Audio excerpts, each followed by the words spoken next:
Olá, eu sou o Alessandro Gil, da Wake, uma empresa de tecnologia que pensa grande e quer ir além. E esse é o WakeCast, um podcast que não podia ser diferente. Sobe a vinheta.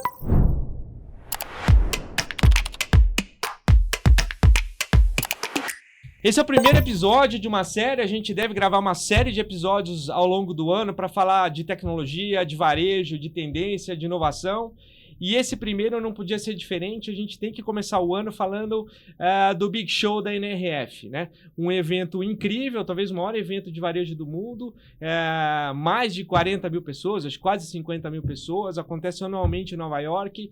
Eu estive lá e meus dois convidados estiveram também. Estou aqui com o Daniel Zanco, meu amigo de longa data. Tudo bem, Dani? Tudo bem, Ale? Prazer estar aqui contigo nesse podcast tão bacana aqui, compartilhar o que a gente viu lá em Nova York. Boa, e aí meu outro parceiro, o Matheus, grande Matheus, como é que você tá, cara? Obrigado por ter vindo aqui com a gente para falar um pouquinho de NRF. Pô, Lesão, muito prazer, obrigado pelo convite. É uma honra estar do lado desses dois gigantes aqui na mesa. Não, imagina. Bom, primeiro, antes de mais nada, acho que pode ter uma parcela, ou deve ter uma parcela das pessoas que estão vendo esse podcast, ou ouvindo esse podcast, malhando na cozinha, lavando louça, alguma coisa assim, que não sabem o que é o Big Show, não sabem o que é NRF. Eu queria convidar o Zanco para explicar pra gente quantas NRF você tem, Zanco? 16. Esse ano foi a 16ª que eu fui, já fazendo curadoria para vários grupos. Há 2 anos que eu tenho uma delegação, co-realização, parceira da Wake, aqui no Minibis. E a NRF é, como você bem disse, o principal evento de varejo do mundo, né? É o encontro da NRF, a sigla para National Retail Federation. É o encontro anual da Federação Americana de Varejo. Já há mais de 115 anos, esses caras se encontram para falar de tendência, para discutir o futuro do varejo. E é um evento que se divide em duas grandes cenas. Uma feira de tecnologia, com todos os grandes players de tecnologia, fornecedores para o varejo. Vai encontrar a solução de display de preço, a solução de CRM, tudo que você pode imaginar. São centenas de expositores e acontece ao mesmo tempo um congresso. E aí você tem grandes varejistas ou fornecedores em sessões ali discutindo, ou palestras, ou sessões de bate-papo ali, painéis, falando um pouquinho do que eles estão vendo para o varejo e enxergando para o futuro. Boa. Matheus, sua primeira NRF? Segunda? Minha primeira NRF. E aí, me conta as suas impressões aí, o que você achou? Cara, foi muito maluco, porque NRF é um evento muito, muito grande. A gente tem muita coisa para a gente assistir, entender, olhar e aprender. Você conhece muita gente, troca muita ideia, troca muita figurinha. E acho que o mais bacana são as interações que você consegue ter. Interações mais técnicas ali dentro da feira e vendo um pouco da vida real do que está acontecendo. E entendendo um pouco o outro lado teórico e um pouco do lado de como estão pensando os grandes nomes aí da indústria e do varejo mundial. Então é muito legal essa junção dos dois lados. Pô, foi incrível, assim. Boa. Antes de entrar nos temas, acho que tem alguns temas muito específicos, né? Tem grandes temas, inteligência artificial, né? O mundo inteiro está falando de inteligência artificial. Acho que a gente voltou a falar muito de omnicanalidade, retail media, que é um tema novo. Sim. Então vamos explorar essas coisas todas. Mas antes de falar disso, eu queria comentar um negócio que eu acho super curioso na NRF, né? Você anda, bom, o evento talvez tem bastante brasileiro, 3.500 brasileiros. Mais de 3 mil brasileiros. Quase 10% sei lá, 8%. E se você olhar talvez o congresso, acho que é mais de 50% do congresso é brasileiro. Não, exatamente, isso que eu ia falar. O americano tem um comportamento diferente do brasileiro, né? Então, assim, se você tava, sei lá, minha impressão, né? Eu tava no congresso, vendo as palestras, eu via muito português sendo falado a todo momento, né? As pessoas falando lá, então muito brasileiro ali. E o americano, ele fica muito focado na feira, né? Então, a gente acha que e de certa forma assim, né? As tendências estão nos palestrantes e o americano quer ver o que os malucos estão fazendo de tecnologia ou de inovação na feira. Porque acho que tem quase que um preconceito brasileiro, assim, de achar que o cara tá lá só para te vender alguma coisa e na prática tem um monte de gente legal fazendo coisas inovadoras. Sei lá, startups de Israel desenvolvendo software, sei lá, quantos expositores tem, umas coisas loucas, né? Queria que vocês comentassem um pouco disso, um pouco dessa diferença. Assim. Eu acho que uma coisa que é muito curiosa é que a NRF em Nova York, no frio de Nova York, para quem não sabe, tá geralmente temperaturas negativas, uma friaca danada.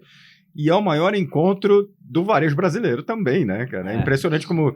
E a gente fala, pô, a gente só se encontra aqui em Nova York, a gente só se encontra na NRF. É muito louco como, acho que um pouco do que você falou, Matheus, das conexões, né? Você encontra muita gente. E o brasileiro tá ávido, tem alguns palestrantes, figurinhas carimbadas ali, que faz fila na porta, tá ávida por esse conteúdo, já virou parte da tradição do começo do ano do varejo, os pós-NRFs, as delegações estruturadas, fazendo visita. Então, a gente criou essa cultura. E eu não tenho dúvida que na feira tem um monte de coisa legal, né? Porque é o que é a vida de verdade, é o que, de fato, os caras estão trazendo. E tem até palestras interessantes também na feira. Cara, eu acho que eu concordo 100%. Assim, a minha visão foi muito... e aí, fazendo uma reflexão pós-evento, né? Acho que nós, como brasileiros, e me colocando também, calçando essa bota aqui, acho que nós, como brasileiros, a gente gosta de grandes nomes. A gente gosta de falar, putz, eu ouvi o CEO do Walmart falando, eu ouvi... Então, isso faz com que eu também senti, assim, se eu ouvia português demais ali pelos corredores do Congresso e tudo mais, e eu vi também realmente isso, um pouco do que o Zanco falou, muito negócio quase sendo feito ali nos corredores. Então, brasileiro que vai para Nova York para encontrar brasileiro neste momento, que eu acho que é um pouco do momento que todo brasileiro que está ali está um pouco mais desarmado, né, do que essa rotina paulistana, ou enfim, a rotina dentro do Brasil. Mas, por outro lado, eu gastei também um pouco de tempo na feira e foi muito, muito interessante porque é isso, acho que você vê a vida real, você vê como tem inovação no mundo que a gente ainda fala pouco, e como tem oportunidade e como, de fato, o americano ele é conectado a isso, a inovação, a novas tendências, a trocar ideias. Então, isso me chamou mais atenção, porque na feira, de fato, eu vi muito mais troca de ideia genuína entre quem tá ali expondo e as pessoas que estão ali assistindo, né, passando pela feira, do que, obviamente, nas plenárias, que a plenária sempre não tem muita interação, são conteúdos incríveis, mas não gera tanta interação. Então, acho que foi um pouco dessa minha visão aí. Bom, muito bom. E aí, queria ouvir dos dois, eu já dei os meus temas principais, mas eu queria ouvir de vocês quais os temas principais aí que marcaram vocês na NRF, e depois a gente começa a entrar um pouquinho em cada um deles. Eu acho que é legal, a gente vai há bastante tempo, ver a mudança de comportamento de como esses temas se apresentam, né? Se a gente fosse há 2 anos atrás, o mundo todo ia virar metaverso e só isso que... E aí, ano passado, já um pouco mais pé no chão, falando, pô, o importante é fazer bem feito, o básico bem feito. Então, eu concordo contigo, acho que as buzzwords, não tenho dúvida, mais de 60 palestras falavam de inteligência artificial, é a grande, né, é a grande estrela do evento, a grande palavra-chave, mas eu acho que teve, de novo, um papel humano importante, como engajar a gente. O americano tá sofrendo pra caramba com gente, não é só a gente, né, a gente vê lá no atendimento dos caras, assim. Então, teve omnicanalidade que eu ouvi esses dias de um consultor, pô, as pessoas ainda falam de omnicanalidade? Sim, porque, cara, ainda está muito distante pra gente, né? E quantas das operações que a gente conhece não tem um omni estruturado, não fazem uso de todo o poder que a omnicanalidade traz? E acho que retail media também, que é algo que já acontecia de forma mais informal, né? As ideias vão se estruturando, né? Inteligência artificial, se a gente pensar em machine learning e tal, isso já acontecia também, assim, porque agora, né, tem a rede generativa, as coisas vão ganhando um escopo mais claro e vão se solidificando. Então, acho que são as principais palavras aí. Pô, para não chover no molhado, né, que acho que depois dessa aula, acho que eu vi também, claro, acho que retail media a gente ouviu falar bastante, inteligência artificial, cara, é top one ali, óbvio, mas eu vi bastante assuntos, bastante temas pautado em frictionless, né? Então, jornada sem fricção. Eu vi o americano muito fissurado ali, cara, em como ele reduz 3, 4 segundos da jornada do consumidor para tornar a experiência um pouco mais bacana. Eu vi bastante coisa de sustentabilidade, e-commerce, né? Então, também o mundo está indo um pouco para esse caminho, e o consumidor, principalmente Gen Z, a gente também ouviu um pouco algumas conversas nesse sentido lá. Acho que o Gen Z está pedindo mais da indústria do varejo, putz, eu quero saber de onde vem seu produto, eu quero saber qual que é teu processo. Então, acho que eu vi bastante discussão nesse sentido, e eu acho que ouvi bastante discussão, e aí indo também para um caminho de retail media, de preditividade, né?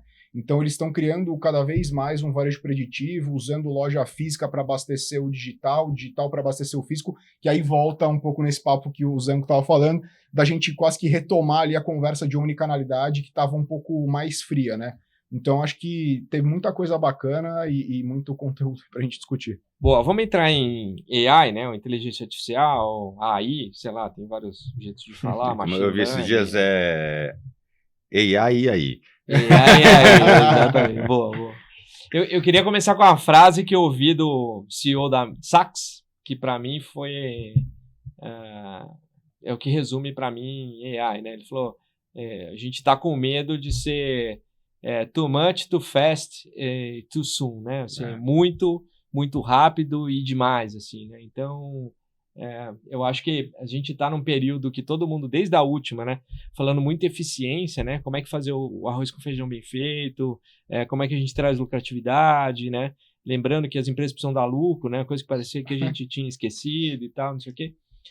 Mas tem um monte de coisa nascendo de AI, né? E assim, muito tem se falado em como incorporar isso, mas de fato tem que tomar um cuidado, porque assim, uma AI generativa errada no meio do caminho lá é estragar a tua marca. Respondendo por você, falando por você. Errar muito com consumidores pode dar muito problema. Uma das coisas que eu tenho mais visto, eu vi um painel de CFOs, eu achei incrível, porque eu penso exatamente igual, assim, os caras pensando muito em AI para as coisas que vão trazer eficiência, produtividade, performance, resultado e tal. Então, eu tenho visto, e é uma das coisas que a gente pensa na Way, que a gente deve estar indo muito por esse caminho, inclusive, AI para ajudar a alocação de estoque, para ajudar o varejista a pensar reposição, para ajudar o varejista a ter forecasting, precificação, quanto ele deveria comprar, esse tipo de inteligência artificial, né? Para ajudar o varejista no dia a dia a ter mais eficiência, eu acho que talvez seja o grande ganho. No meio do caminho tem lá fazer copy de produto, gerar conteúdo, descrição, esse tipo de coisa. Eu acho que faz um sentido, apesar de eu achar que a descrição do produto é sempre algo que deveria ter muito cuidado, né, no meio do caminho. Mas essas questões que vão ajudar na performance e na eficiência, para mim, são os grandes pontos de ganho de inteligência artificial. Eu queria ouvir de vocês o que vocês acham, onde vocês estão vendo utilizar, e você lá na Johnson, como você está imaginando utilizar inteligência artificial aí nos próximos períodos? Eu acho que conceitualmente faz todo sentido pensar em separar. A gente teve uma visita super ilustre lá no nosso Wake Retail Summit, nosso evento de fechamento lá na Columbia University, que foi a Sucharita Kodaly da Foster. No painel dela que ela fez, ela mostrou um slide bem interessante que ela separou numa matriz assim de coisas que estão mais maduras de IA, né, do menos maduro para o mais maduro, do que tem menos impacto para o que tem mais impacto. Então, eu acho que esse modelo mental faz sentido na hora de pensar onde que eu vou botar. Não vou desbravar terreno agora, calma, vamos ver o que tem.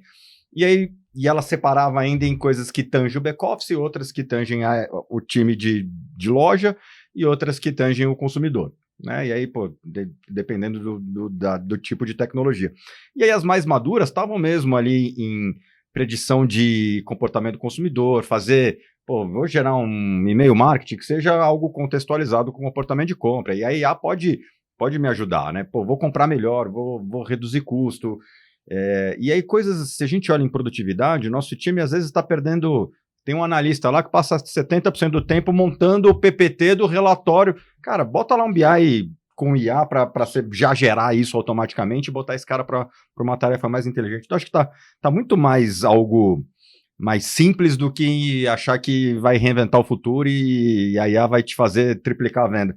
Mas não, vai botar seu time para de fato se concentrar onde faz mais sentido e vai te dar, eu acho que um tema que a gente não falou nos temas principais, foi até um painel que eu participei lá, é de engajamento do consumidor, como que, né, a inteligência artificial pode me ajudar com CRM, com a hora certa de falar com esse cara, de trazer uma proposição de produto complementar, seja baseado em comportamento ou em produto. Eu acho que aí tem uma pista enorme e a gente já tem solução no Brasil para isso. Boa, né, cara? Porra, muito bem. Total. Acho que é legal a gente dar um passo para trás e entender assim, porque tudo é questão de timing, né? Tem o timing, mas tem questão de timing, né? E acho que não só a NRF, mas o mundo hoje está num momento econômico complexo. Então, é claro que quando a gente vive um momento econômico complexo, a gente fala muito mais de produtividade. Então, aquela festa do caqui ali que a gente viveu desde 2009 até, 20, né, que, cara, cash burn, né, então todo mundo queimando caixa e vamos crescer a qualquer custo, vamos vamos ganhar, o usuário valia mais do que a última linha ali de lucro, né? Então, acho que isso acabou e isso acaba no mesmo momento que entra a inteligência artificial para nos ajudar a melhorar a produtividade, né? Então, acho que tem muito, eu vejo muito esse lado que o Zanco falou, né? Então, eles estão focando principalmente, eu vi muita coisa até na feira, eles usando AI para parte logística, para melhorar processo, otimização. A gente também, com a delegação de perdas. Total, com a delegação, a gente pôde ir lá visitar o CD da Amazon, que foi, uma experiência legal pra caramba. O CD todo robotizado, expede 5 milhões de pedidos por semana. Cara, do momento que o pedido chega até o momento que o pedido entra no caminhão, demora 7 minutos. Então, assim, isso é muito legal e com certeza tem um saving para a companhia absurdo. Acho que outro lado que eu vi bastante a AI sendo discutida é o lado da humanização. E aí parece meio que conflitante, né? Humanização com inteligência artificial. Mas assim, como a gente usa a AI para justamente tirar um pouco daquele processo Charles Chaplin, do apertar o parafuso, né, entre aspas, e como a gente de fato coloca as pessoas, né, para de fato gerarem valor. E eu acho que é isso, assim, o momento que a gente está, ele pede geração de valor e não pede mais tanto o apertar o parafuso. E aí eu estava numa discussão na semana passada, até pegando um pouco do gancho que você falou, como a gente está pensando dentro da companhia, né?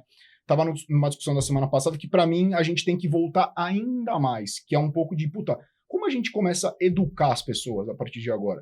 Porque já que as pessoas agora, elas têm que cada vez mais serem cabeças pensantes, de fato, e não só operacionais, como que a gente educa? Né? Desculpa, falei um palavrão aqui, mas... Manda ver.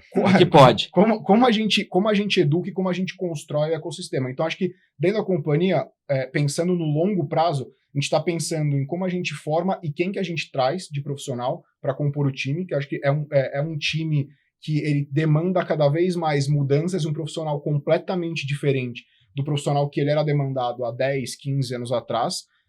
A gente hoje já usa bastante falando em humanização e um pouco de engajamento de consumidor, igual o Zanco trouxe aqui, como a gente olha para o consumidor e conversa com ele. Então a gente fala de e-commerce, tem review pra caramba, e é um prato cheio para a indústria e para o varejo. E ainda tem muito pouca gente no Brasil, cara, lendo review e vendo o que os consumidores estão falando.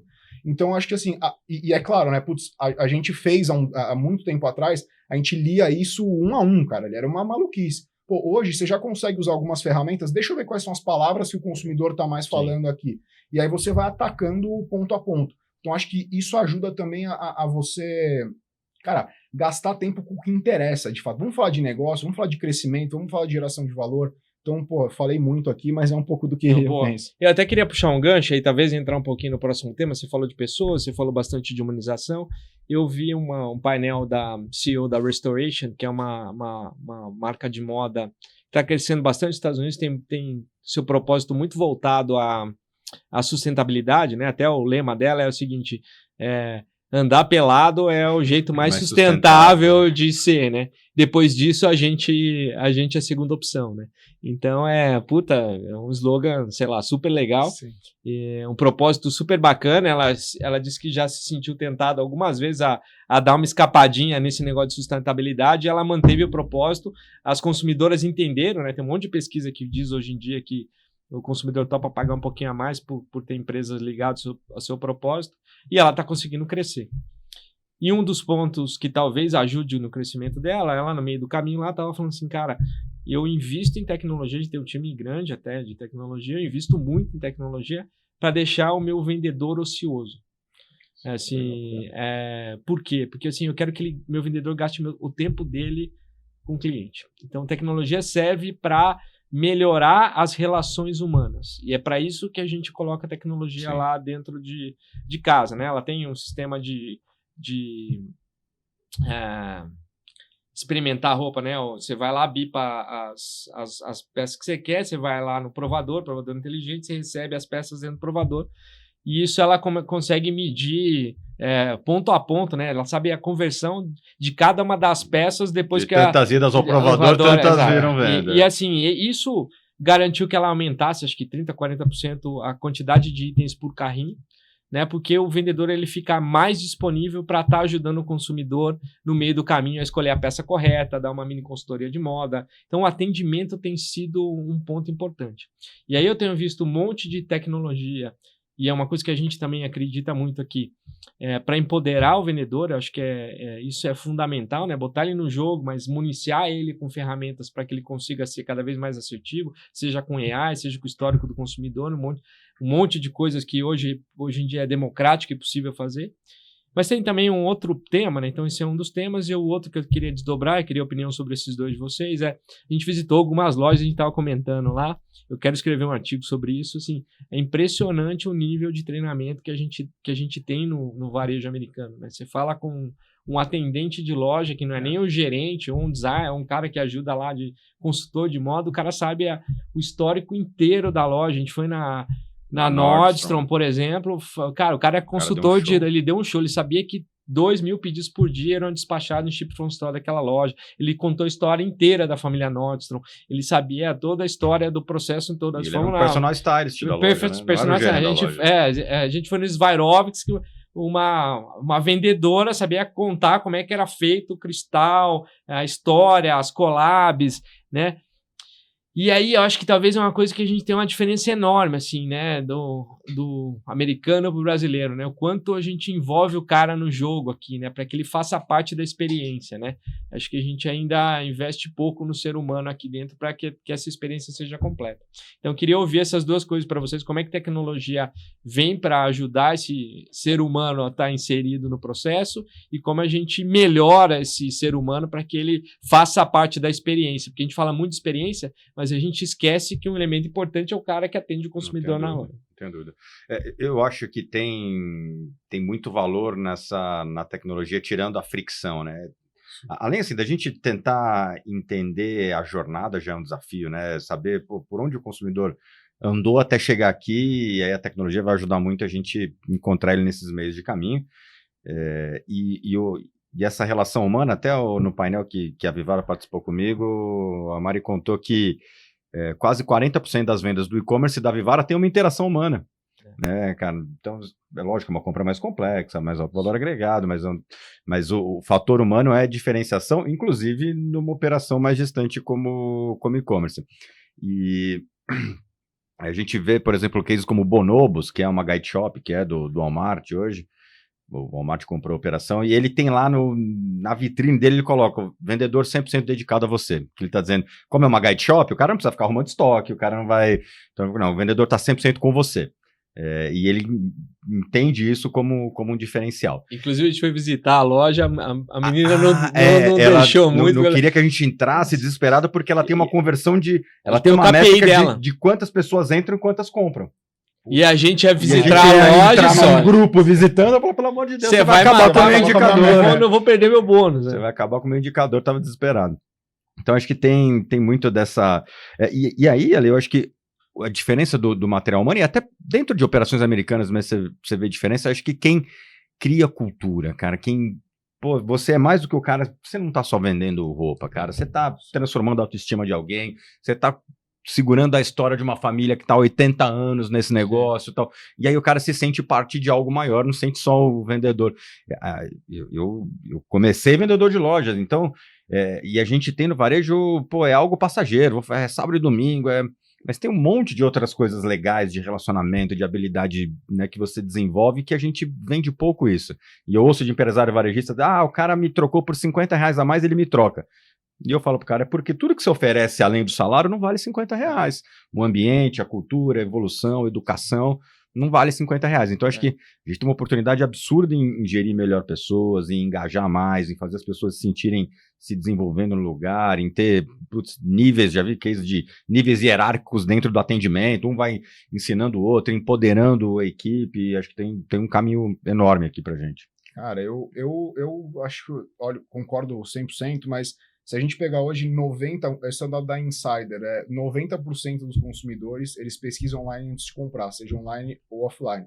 Então, eu realmente acredito, eu falo pra caramba isso, que todo vendedor, ele é um influenciador. Uhum. E eu acredito muito que daqui a algum tempo, a gente vai escolher, e o varejo no Brasil especificamente, ele tem pouca diferenciação ainda. E aí você trouxe esse ponto da experiência dentro dos Estados Unidos, que é realmente inacreditável frente ao que a gente tem aqui. Então, eu acredito que daqui a pouco a gente vai começar, putz, eu quero comprar uma televisão. Eu vou comprar não na loja tal, eu vou comprar, cara, daquele cara que eu vi um vídeo no TikTok e o cara me encantou ali por algum motivo. Eu vou comprar passagem de avião do cara porque aquela companhia tem a aeromoça XPTO que fez um vídeo engraçadinho. Então, eu realmente acredito que a tecnologia e o celular, ele realmente empodera. E aí cabe o varejo e as indústrias saberem utilizar dessa artimanha.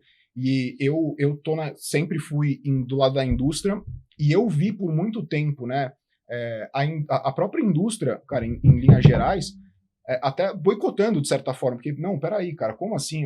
Esse cara aqui vai ser mais importante, né? E hoje, se a gente pega, pessoas, de fato, são maiores que marca. Quando a gente pega hoje os canais mais assistidos no YouTube, dos 10 maiores do Brasil, só um é marca. Um é marca. Então, assim, eu acho que isso é um caminho... Pessoas são marcas, né? Pessoas são marcas. É um caminho sem volta, porque as pessoas, elas querem ouvir opinião, elas não querem mais informação. Informação a gente tá, cara, abarrotado, né? E aí, assim, eu vou acabar chovendo no molhado, mas eu não tenho muito como fugir disso, porque eu concordo gênero, número e grau. Eu acho que a tua segunda pergunta é um pouco de construção de cultura. E isso vem desde que o americano nasce frente ao brasileiro. O americano, ele tem orgulho de falar que ele nasceu nos Estados Unidos. A gente vai para fora, você tem... Brazilian. Você quase que... Você esconde e fala de onde você é.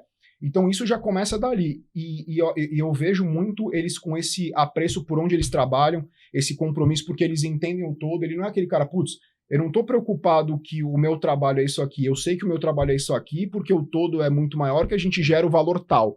Né? Então, aqui ainda a gente não tem isso. A gente ainda tem mais esse... ainda está um pouco nessa era mais, entre aspas, robotizada aqui, né? Que é cada um no seu silo e a gente não tem uma visão do todo. Tem algumas indústrias que eu já vejo fazendo isso, alguns vários aqui no Brasil, mas ainda acho que é super incipiente, tem muito mais espaço para a gente discutir sobre isso. Boa, até um dado da PwC, né? No relatório de consumo deles, acho que no último deles, até a geração Y, a gente buscava mais produto ou marketplace, né, numa Amazon da vida, né, para comprar, ou no Google, né?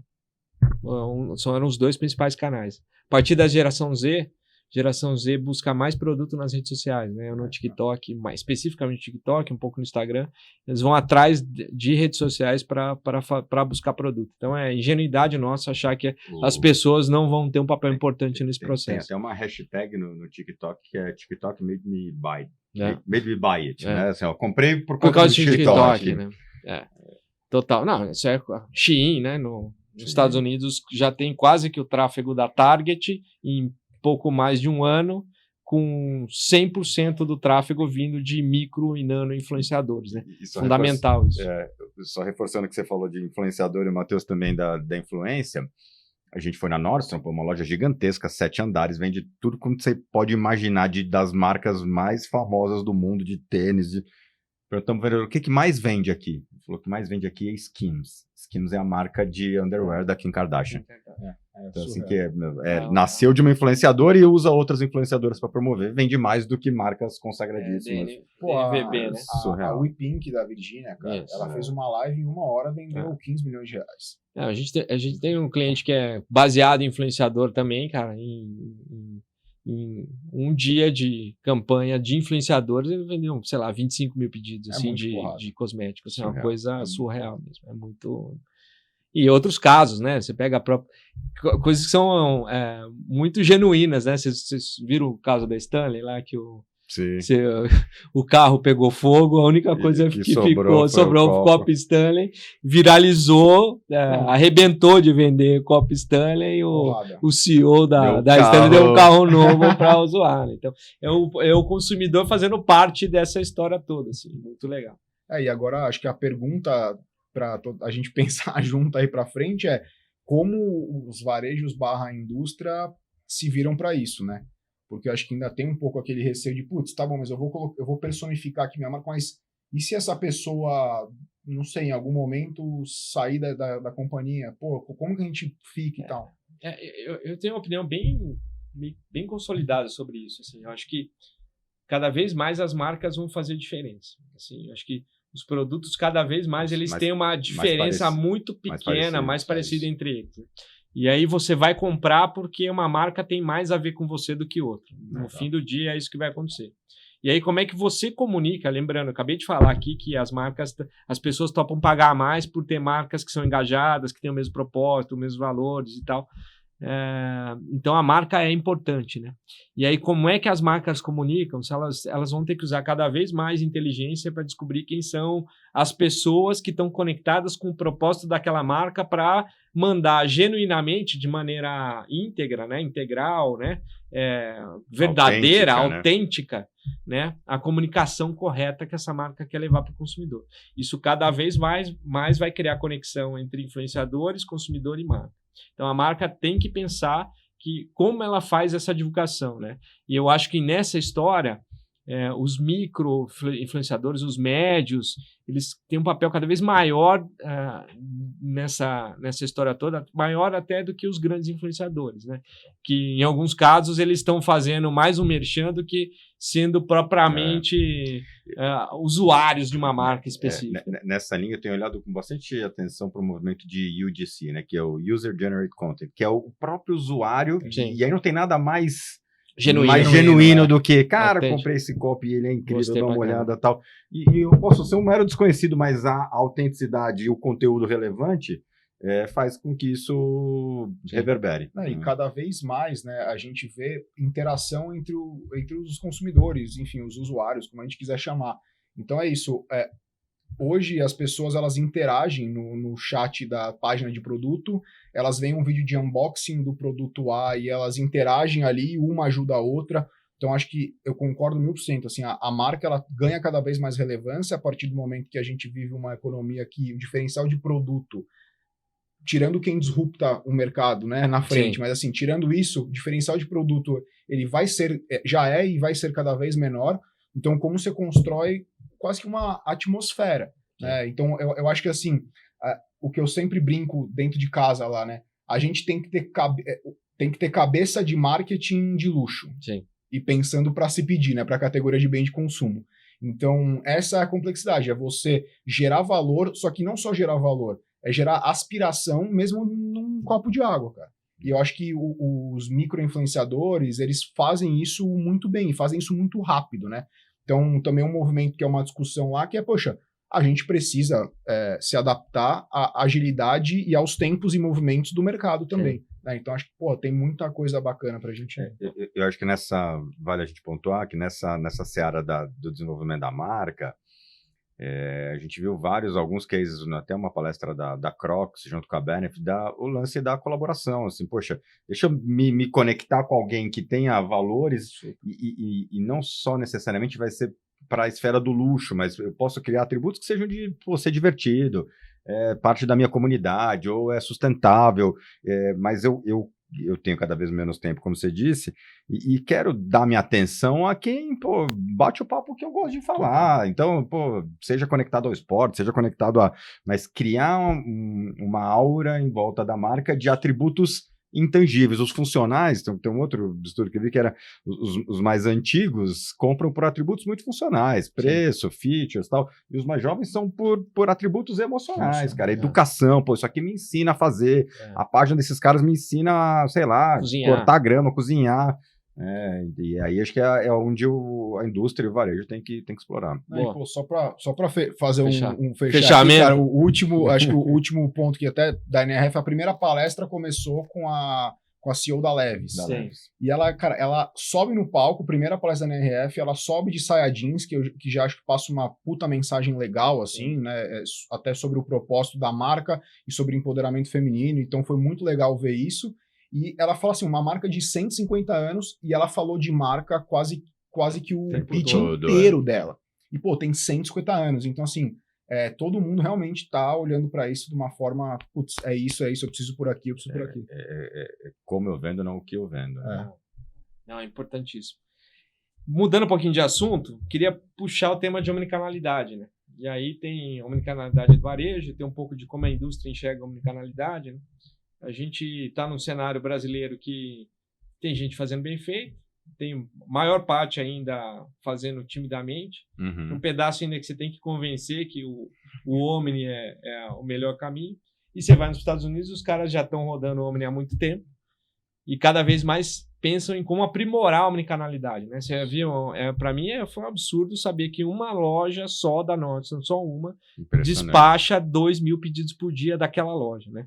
Então, 45% do e-commerce, se não me engano, do e-commerce da Nordstrom é atendido por loja. É muita coisa, assim. Então, cada vez mais eles estão tentando tirar fricção, cada vez mais estão integrando, tendo menor ruptura, maior alocação, e aí a omnicanalidade começa a tomar outros rumos, né? Como é que os preços podem ser diferentes entre canais, né? O CEO da Macy's falando, cara, eu fechei loja física e percebi que naquele CEP minha venda do e-commerce caiu. Aí eu tirei a loja em alguns lugares do shopping, que eu tinha um custo alto, e fui para a rua, eventualmente com lojas menores. Isso manteve o ponto de apoio, relacionamento com o consumidor, o faturamento do site para aquele CEP continuou, voltou, e o meu custo, né? Então, assim, como é que os caras estão olhando minuciosamente para uma operação que tem que estar totalmente integrada, porque o consumidor está em muitos canais, a comunidade de buscar, de receber mais perto, receber mais rápido, porque o produto está mais perto, né?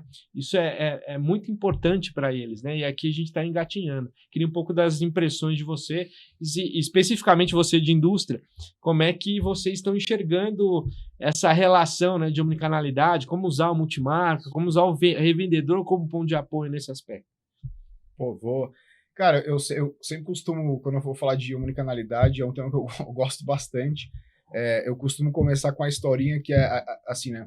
Se a gente pensar, putz, eu vou para um ponto físico, né? Aí eu coloco uma força de vendas extra, estoque está em dia, eu coloco ponta de gôndola, deixo a loja perfeita, coloco, cara, um banner na frente da loja, engajo todo mundo.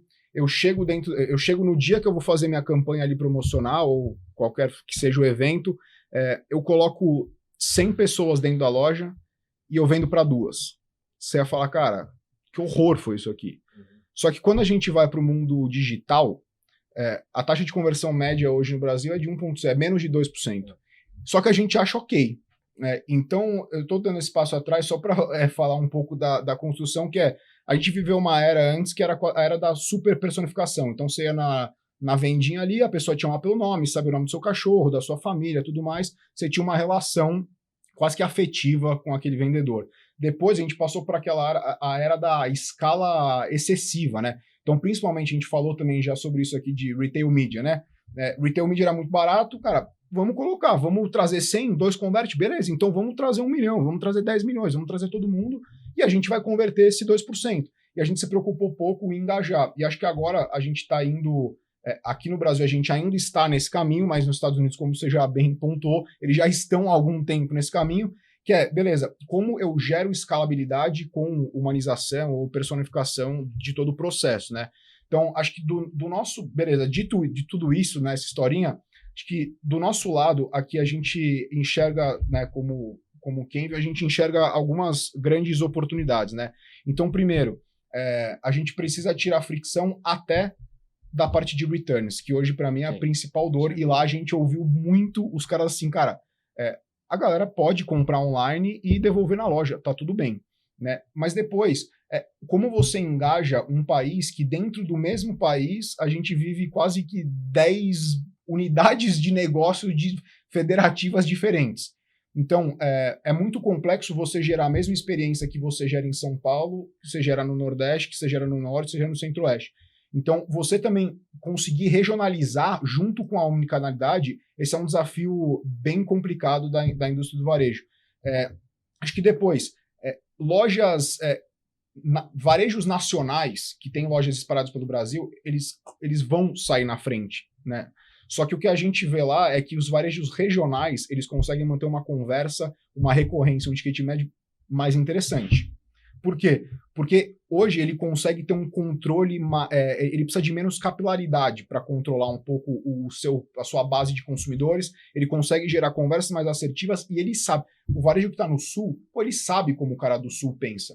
Mas alguém aqui em São Paulo decidindo qual vai ser o planograma da loja do Nordeste e como ele vai pensar na omnicanalidade no estado da Bahia, será que é o modelo mais assertivo? Então, acho que dentro também da própria indústria do varejo, a gente discute muito, como a gente regionaliza esse pensamento? Porque o produto nosso que é número 1 de venda no Nordeste, ele é número 30 de venda aqui no Sudeste. Então, eu acho que é pensar um pouco não só na omnicanalidade, mas na regionalização. E, claro, a gente... E aí eu vou tirar também um pouco o lado de romantizar muito o varejo americano, né? E só bater aqui no brasileiro. A gente ainda tem, acho que, grandes discussões de acessibilidade. A gente tem muitas discussões sobre infraestrutura. Acho que, assim, se a gente entrasse nesses temas aqui especificamente, a gente ia ficar... Aí podia pedir um vinho aqui, cara, aí vai até...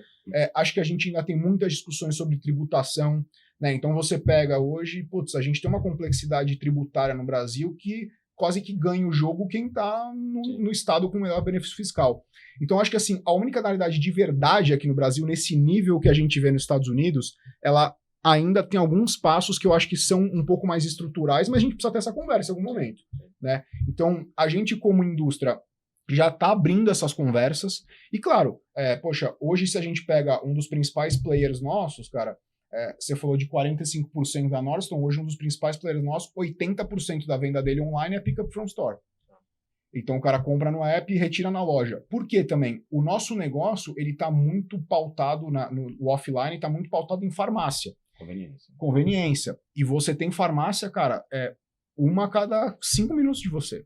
Né? Então isso também facilita. Agora, isso eu estou falando do nosso universo, mas olhando um pouco mais no espectro massivo, não necessariamente você vai ter uma loja a cada 5 minutos de você de um cara que vende, sei lá, TV. Então, acho que tem essas complexidades, mas a gente está tentando dar tração do lado regional, então, ganhando a confiança, tendo conversas diferentes, e a gente também está se aproveitando desses grandes varejos nacionais, porque os caras eles têm uma escalabilidade de pontos físicos, que é super importante para a omnicanalidade funcionar bem, muito bacana, mas ainda tem conversas estruturais que precisam ser... Eu acho que, complementando eu tenho uma visão bem particular da omnicanalidade. Eu acho que, olhando historicamente no varejo brasileiro, a gente cresceu muito pautado em inflação e informalidade no passado. E isso fez com que o empresário se profissionalizasse menos. A gente, em geral, é menos profissional do que mercados mais maduros, que o europeu, que o americano. Lógico que a gente tem muita coisa boa aqui, tem a bossa brasileira, tem todos os layout, produto, tem muita coisa incrível aqui.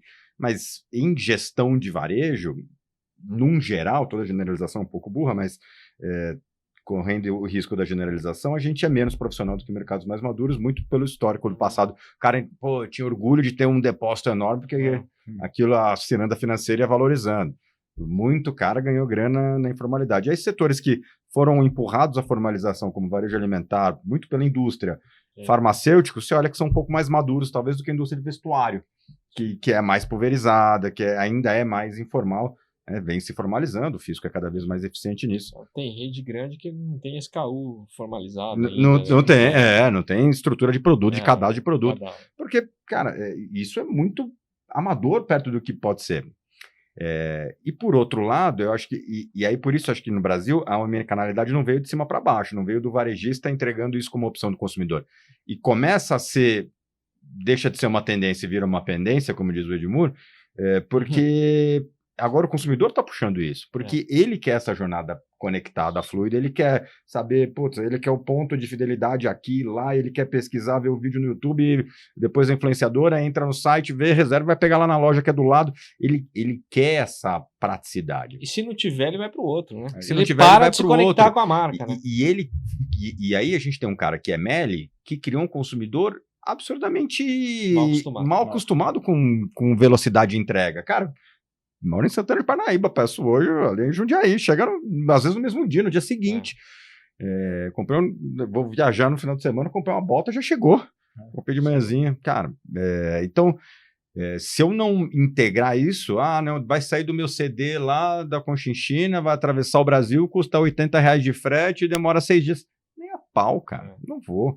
Então, não, vem buscar aqui no Shopping Tamboré do lado da sua casa, beleza, aí eu vou lá, quero agora, quero gratificação instantânea. Então, acho que agora o varejista brasileiro está correndo atrás pressionado pelo consumidor, com um desafio, como você bem colocou, que é tributário. A gente tem uma jabiraca tributária que é super difícil, né? O comprar no e-commerce e retornar na loja, que parece algo simples, quando você entra no detalhe, né? Vamos dizer, o diabo mora no detalhe, cara. Quando você... Bons projetos estruturados, como a gente já viveu no passado, né? A lei de omnicanalidade, são complexos, cara. E aí você tem aqui, a gente cresceu em muitos segmentos com franquia. Então, cada um é uma empresa, cara. Como que eu compro na loja do Matheus e vou na loja do Ale, que nem comprou aquele produto. E atende o Matheus, pô, e aí vende o estoque de e-commerce, como os fluxos financeiros vão. Cara, é complexo, mas tem gente aí como o Wake para ajudar. Acho que tem gente mostrando, botando de pé esse ovo. Então, cara, tem que ir atrás que o consumidor começa a pedir isso. Com certeza.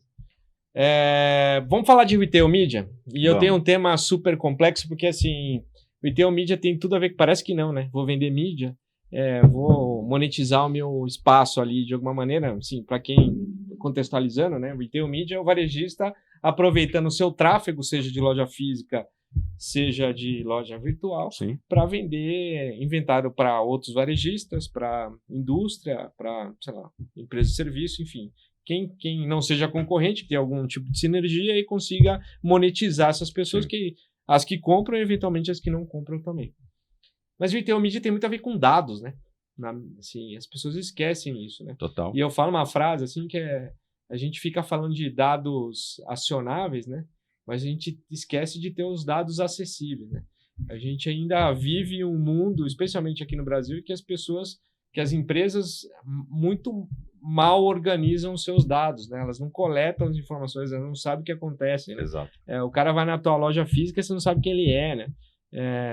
Enfim, quem saiu, quem entrou. Então tem, assim, eu acho que a partir de agora, cada vez mais os varejistas devem correr ou buscar, assim, estruturar melhor essas informações para ter elas disponíveis para que eles consigam monetizar. Então, eu queria ouvir de vocês um pouco das oportunidades e em que pé estamos aqui. Eu acho que assim, a mídia no varejo se justifica porque é importantíssimo reduzir custo, porque preço é um desafio. Alguns segmentos do varejo alimentar tem, às vezes, margens lá na última linha menor de 1%, né? Então, cara, toda a economia gera vantagem. Haja vista ali, Best Buy, por exemplo, estava morrendo, começou a alocar espaço, começou a brigar com a Amazon em preço. Então você reduz custo operacional, você fica mais competitivo em preço. E justifica porque o consumidor, muitas vezes, está investindo muito tempo, tem muita atenção, né? Isso é parte da economia da atenção. Se tem atenção, tem grana. Por isso que a rede social, né, leva essa grana toda, porque as pessoas passam muito tempo olhando. Muitas vezes eu tenho alguém muito tempo numa loja ou num site, então eu posso monetizar isso. E como a Ale bem disse, nem sempre o varejista está pronto com informação. Se alguém já comprou mídia e recebeu um Media Kit, né, eu tenho lá. Essa revista é impressa para 35 mil assinantes, então eu tenho dado, né? E eu vou optar e vale mais quem tem números melhores. Se você não sei quantas pessoas entram na minha loja, quanto tempo elas ficam, quais são os corredores de melhor tráfego, eu não vou conseguir monetizar isso. Vai ser um salto muito no escuro para o cara que for investir nisso. E aí, a própria Sucharita trouxe um conceito interessante de retail media, que ela separa em endêmico e não endêmico. E aí, mas isso já é para quem já está um pouquinho mais estruturado, que o endêmico é alguma coisa que está relacionada ao que eu vendo, né? Então é a farmácia fazendo a publicidade do protetor solar. É isso aí. Do Sundown. É o supermercado fazendo propaganda da Heineken. A Heineken pode patrocinar a gente, Pode. Aceitamos patrocínio, né? E o não endêmico é eu chegar lá no meu, sei lá, e o banco X tá lá vendendo seguro, uma seguradora, algo que eu não vendo, mas que é alguém que quer falar com o meu público, e aí eu preciso saber meu perfil de público, volume e tudo mais, é mídia. Né? Então você vai entrar, você passa a concorrer com o jornal, com o portal, com o outdoor, se a sua cidade tem outdoor, com a placa do ônibus. Exato. E aí você precisa estar municiado de informação para justificar que você é a melhor mídia. Pô, total. E acho que tem um dado, eu vi inclusive hoje esse dado. 2023, você pegar todo o gasto de mídia nos Estados Unidos, 74% já foi mídia digital, né? Aqui no Brasil a gente está em 54%, mas assim, já é muito relevante. Muito porque é metrificada, né? Exatamente. Porque acho que isso ainda, talvez não da melhor maneira, mas é isso. Queremos dados e queremos dados acionáveis, né? E o Retail Media, ele te entrega isso ali no fim das contas. Muito diferente de, putz, coloquei um outdoor na Avenida dos Bandeirantes, cara, sei lá, meu. Então hoje você consegue metrificar bem. Acho que a próxima discussão, que eu vejo algumas pessoas já, claro, cada um tá num ponto da cadeia, mas ainda vejo muita gente um pouco perdida, cara, pô, quando eu falo topo de funil, awareness, cara, qual que é a melhor maneira de metrificar? Porque a gente ainda fala muito aqui no Brasil de ROAS, mas, cara, awareness, será que eu olho para retorno sobre o investimento que eu coloquei ali? Pô, talvez não deveria. Eu deveria olhar para a construção de marca, como tá meu custo para imprimir aquele banner. Então, acho que separar um pouco os indicadores. Eu vejo ainda muita gente colocando na mesma cestinha. Acho que esse é um ponto. E eu acho que cada vez mais a gente precisa pensar de uma maneira diferente, que é Retail Media, ele não é uma máquina de imprimir dinheiro. A gente acha que né? Eu coloco 1, ele volta a 10, coloco 1, ele volta a 15. A gente tem que pensar, a gente falou muito aqui sobre marca, né? O Retail Media hoje, ele é uma ferramenta de construção de marca. Cara, o Zanco falou uma palavra que cara, a atenção hoje está em redes sociais, está nas plataformas digitais. Então, se a atenção está lá, eu tenho que usar isso para construir minha marca. Só complementando isso, olha como a oportunidade é grande. O Fernando Yunes, do Mercado Livre, falou no painel dele, no NRF, ele falou, olha, 80% das buscas que acontecem no Mercado Livre são sem marca. Então, eu estou buscando calça preta. E aí a chance de eu dizer, não, eu sou a calça preta aqui. Né? Tô tênis azul, cara. Olha a minha marca aqui. Porque 80% das pesquisas são sem marca, são só pelo item. Não, a gente, hoje com alguns varejos, grandes varejos bem parceiros nossos, é isso. A gente quer criar, cara, o aware, é isso. A gente quer, mental availability. Eu quero estar na cabeça do consumidor o tempo inteiro. Ele vai pesquisar o que ele quiser. Eu vou estar lá. Eu vou estar lá dando um oizinho, né? E aí tem um outro ponto que, para mim, ele é super conectado com o Retail Media, que não adianta só eu dar o oizinho, né? Não adianta a gente se conhecer, eu te dar um oi, na hora que a gente for bater um papo, eu ser uma pessoa insuportável. Então, o que eu quero dizer com isso? Que na hora que a pessoa clicar ali no meu produto, entrar na minha página de produto, eu preciso estar bem estruturado, eu preciso ter um conteúdo bacana, eu preciso estar com a descrição correta, com uma imagem legal, com um comparativo ali interessante para o consumidor tirar as dúvidas, né?